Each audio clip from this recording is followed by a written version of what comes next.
El personaje sobre el que voy a hablar el día de hoy, José Martín García de Carrasquero, es un personaje que aparece en la más reciente obra del doctor Carlos Cerrejón. Lo que haré el día de hoy será, por supuesto, hacer algo que el doctor Carlos Cerrejón no hace en ese texto, porque no era el propósito de la biografía de Hidalgo, y será ubicar en la dimensión de discípulo y amigo de Hidalgo, a quien llegó después a ser canónigo de la Catedral de Valladolid, Morelia, José Martín García de Carrasquero. Para esto quiero decir que el nombre de José Martín García de Carrasquero empezó a hacerse muy famoso precisamente desde la causa inquisitorial que se le inició a don Miguel Hidalgo, y que tuvo sus orígenes en el primer día de Pascua de Resurrección del año 1800. Ahí quienes denunciaron a Miguel Hidalgo por proposiciones filtraron el nombre también de García de Carrasquero, y filtraron el nombre de García de Carrasquero para decir, por ejemplo, de él, no solamente que siempre seguía a Hidalgo a todas partes a donde iba, que tenía una muy estrecha relación de amistad con Hidalgo, sino también para decir que García de Carrasquero, había tratado de demostrarle a uno de los denunciantes de Hidalgo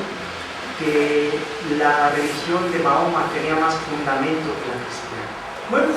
pues básicamente entonces tanto el hecho de que figurara entre los cercanos a Hidalgo como esta denuncia ya más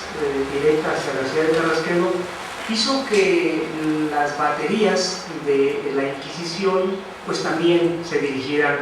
hacia este clérigo originario de Valladolid. Dejaré hablar aquí solamente de las dos primeras. La primera coincide con su estancia en San Felipe como vicario del cura Miguel Hidalgo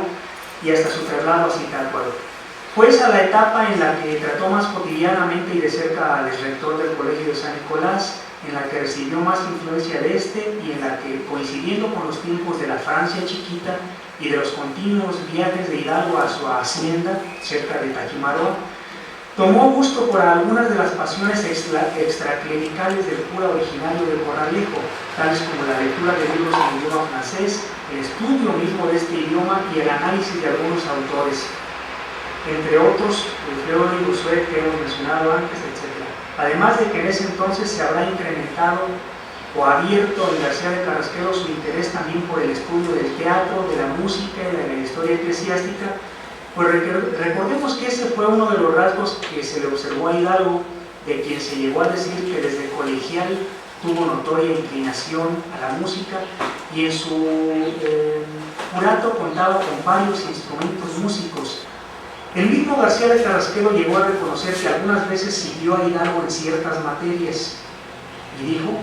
textualmente: lo seguí por el alto concepto en que así yo, como todo el obispado, le tenía de su instrucción en materias teológicas, y por el manejo que el entonces cura de San Felipe tenía de autores desconocidos para muchos. Luego, antes de aquella autodefensa y en la primera audiencia de oficio de García de Carrasquero, este aceptó que después de haber sido trasladado de San Felipe a Zitácuaro, a donde se trasladó como sacristán, había visitado muchas veces a Hidalgo en su hacienda de Jaripeo, pasando en ella algunos días en su compañía y quedando encargado alguna vez del cuidado de dicha hacienda, bien que consideraba que su amistad no fue tan confidente como para deponer sobre el cura caudillo recientemente fusilado.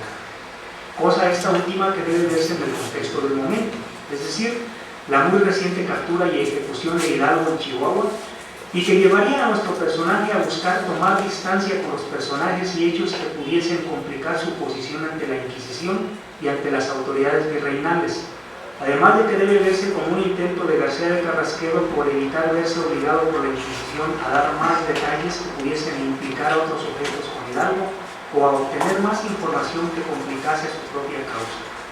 Finalmente, en su evidente intención por deslindarse de Hidalgo ya en 1812, Nuestro cura vallisoletano terminó enredándose, y a la vez que reconocía que él sí se había hallado comprometido por la amistad con Hidalgo, acusaba a ese su antiguo colega de haber abandonado su trato desde que en 1804 había partido rumbo a España y no se había vuelto a acordar de él, y atribuía ese abandono a que, en primer lugar, no eran de las mismas ideas, además de que si aquel clérigo algún tiempo le había mostrado aprecio y lo había considerado con algún favor, había sido por la recomendación que de él le habían hecho personas de quienes dependía su suerte, es decir, el obispo Fray Antonio San Miguel y algunos de sus familiares que actuaban en la curia diocesana. Sin contar con que García de Carrasquedo,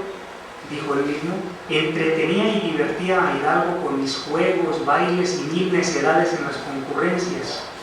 cosas de que ya no gozó este último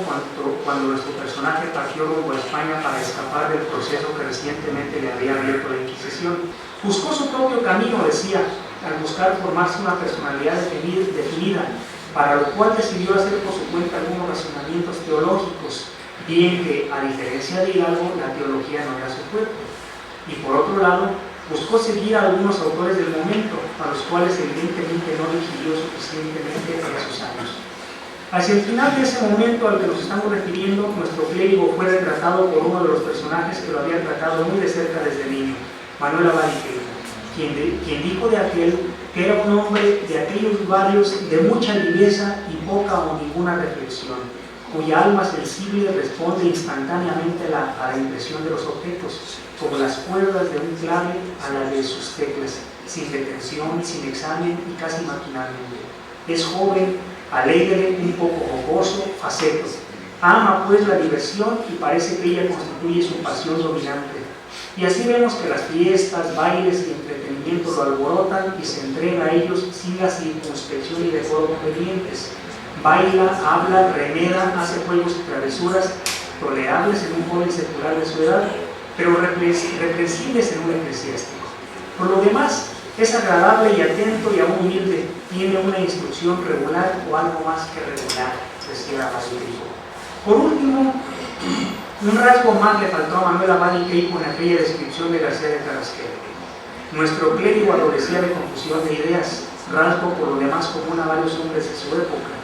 una época en la cual confluyeron una extraordinaria diversidad de doctrinas, sistemas y posiciones, y quizá aquí está uno de los rasgos que mejor establecen la diferencia entre aquel Hidalgo insurgente y su amigo y discípulo.